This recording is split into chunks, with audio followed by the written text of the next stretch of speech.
What will be the impact of Chinese apps ban? China has said that it suspects India's action would be in violation to the World Trade Organization rules.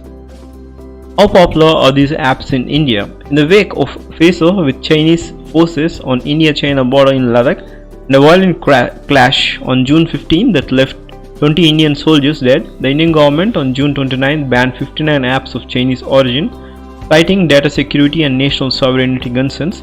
These include one of the popular apps such as TikTok, Share-it, UC Browser, Cam Scanner, Hello, Vibio, WeChat and Club Factory. But what were the Chinese apps? Why were they banned? The Ministry of Electronics and Information Technology in a press release asserted that it had received many complaints from various sources, including several reports about the misuse of some mobile applications available on Android and iOS platform for stealing and secretly transmitting the user's data in unauthorized manner to servers which have locations outside India.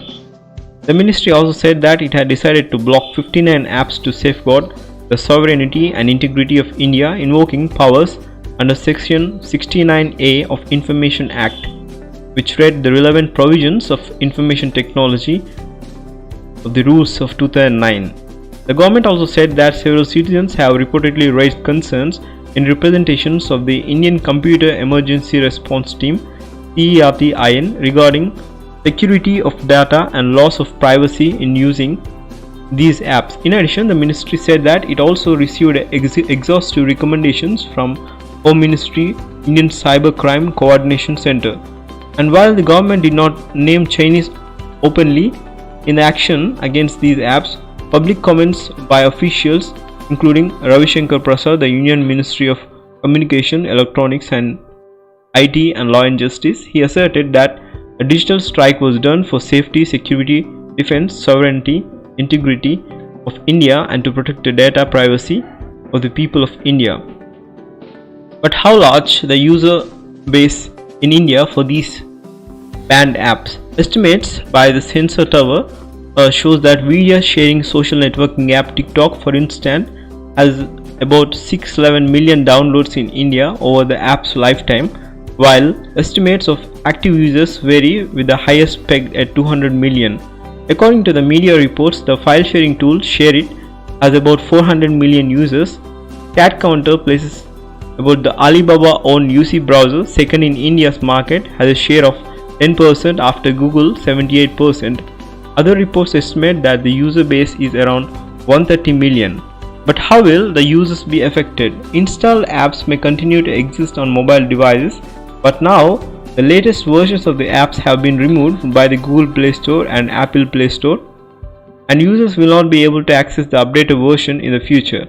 If the notice goes to the internet service providers asking that the data flow from these apps to be halted, that could impact the functioning of existed and installed apps. But what are the alternatives of these to find it easy? Users of the banned browsers or video apps may find it easier to shift to similar offerings from elsewhere. Chingari, a competitor from India to TikTok, saw its download go from 1 lakh to 1 crore plus in Google Play Store soon after the ban of Chinese apps was announced. Users of some apps such as Cam Scanner may not be able to shift so easily. For example, it is not clear yet to show, say, that PDF or a portable document format created by the user via Cam Scanner a couple of years ago and backed up by the Google Drive could be transferred to another app such as Adobe Scan or Microsoft Office Lens unless individually downloaded or re-uploaded. There are also some alternative products such as Indian-made Zoho Doc Scanner, which does offer the user option to import all files en masse from Cam Scanner. But how does the ban affect the Chinese apps provider?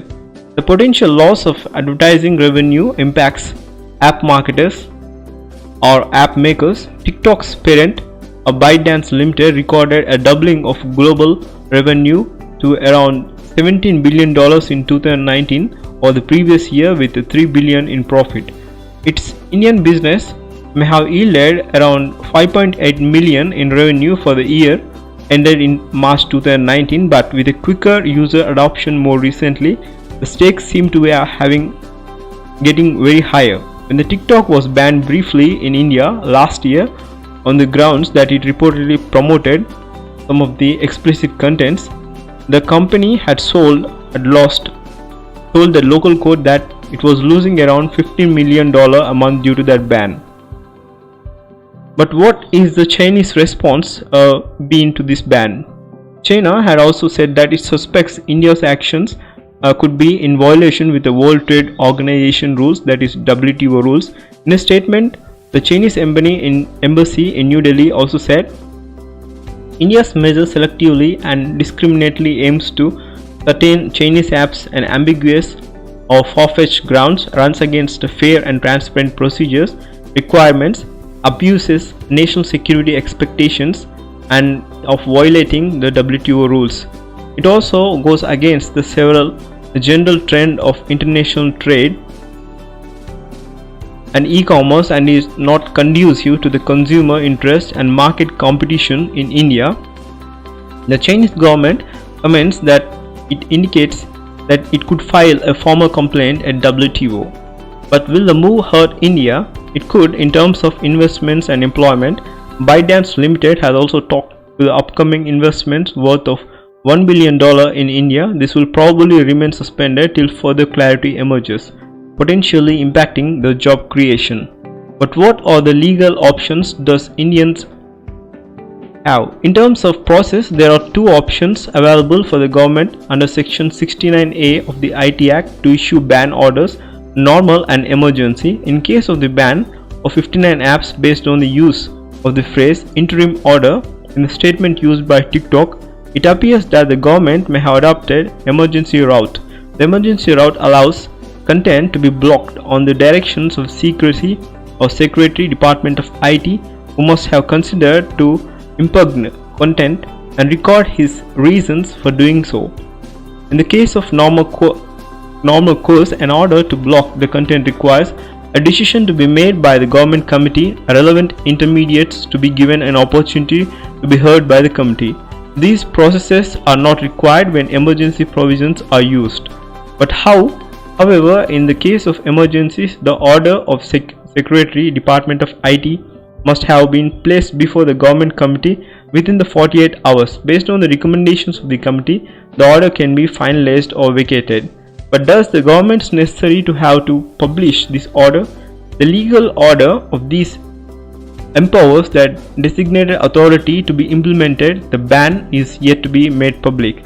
Rule 16 of blocking rules require strict confidentiality to be maintained regarding blocking requests, complaint received, and actions taken.